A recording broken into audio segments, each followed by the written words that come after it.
ہوئی، اللہ معاف کر دے، آپ بھی معاف کر دیں، اب ہم اپنے کسی رہبر کو اکیلا نہیں چھوڑیں گے۔ تم نے رہبروں کو اکیلا چھوڑا ہے، تب حکومتوں کی ہمتیں بڑھتی ہیں، تو وہ کبھی مولانا کلیم صدیقی کو بند کر دیں اور کبھی مفتی سلمان اظہری کو بند کر دیں۔ لا حول ولا قوت الا باللہ۔ ہم سب ایک ہیں، مسلک کی بنیاد پر لڑائیاں بند کرو۔ اگر آپ کو کسی مسلک سے تعلق ہے بہت مبارک، لیکن ہمارا اصل مذہب کلمہ طیبہ لا الہ الا اللہ ہے۔ ہمارا کلمہ ایک ہے، ہمارا قرآن ایک ہے، ہمارا قبلہ ایک ہے، ہمارے رسول ایک ہیں، ہمارا رب ایک ہے، ہمارا دین ایک ہے، اور ہمارا انجام بھی ایک ہے۔ کسی طرح کا جھگڑا نہیں۔ یہ اہل سنت کی مسجد ہے اور یہ تبلیغیوں کی مسجد ہے۔ اللہ کرے اب یہ سب ختم ہو جائے، ہم سب ایک دوسرے کی مسجدوں میں جا کر نماز پڑھیں۔ مسجد کسی کی نہیں ہے، مسجد تو اللہ کی ہے۔ گلے مل جاؤ، ایک دوسرے کو دعوتیں کرو، ایک مسلک کے علماء دوسرے مسلک کے علماء کی دعوت کریں، دسترخوان بچھائیں، ان کے ہاتھ چومیں، ان سے دعا کی درخواست کریں۔ یاد رکھنا ہر مسلک والوں میں کچھ خوبیاں ہیں، یہ سب مسلک مل کر ایک امت بنے گی۔ اب کب تک یہ مسلک کا ہم لوگ ڈھول پیٹیں گے؟ اب بن جاؤ ایک امت، اس لیے کہ دشمن ایک امت بن گیا۔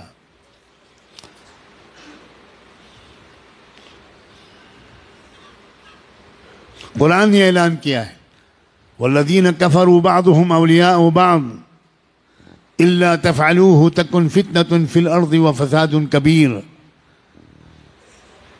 کفر کی طاقتیں ایک امت بن گئیں، ایک قوم بن گئیں، ایک جماعت بن گئیں، ایک سنگٹھن بن گئیں، ایک تحریک بن گئیں۔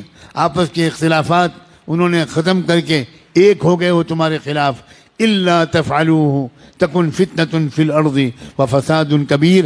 اگر تم بھی ایک نہیں بنو گے، اگر تم ایک دوسرے کے مددگار نہیں بنو گے، تو یاد رکھنا تمہاری اس بدماشی کی وجہ سے، تمہاری اس بدفعلی کی وجہ سے پوری دنیا میں فی الارض فتنة و فساد کبیر، بہت بڑا فتنہ و فساد پھیلے گا تمہاری پھوٹ کی وجہ سے۔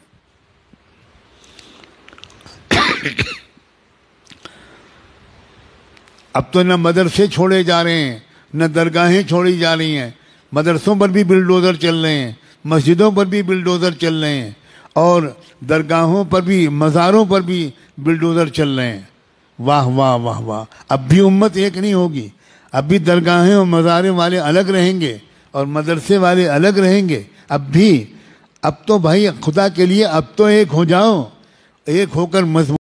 حضرت مولانا خلیل الرحمن سجاد نعمانی صاحب کا یہ بیان تو پرانا ہے، لیکن وقت کے حالات کے مطابق رہنمائی کے طور پر بہت اہم ہے، اس لیے ضرور سنیں اور آگے شیئر بھی کریں۔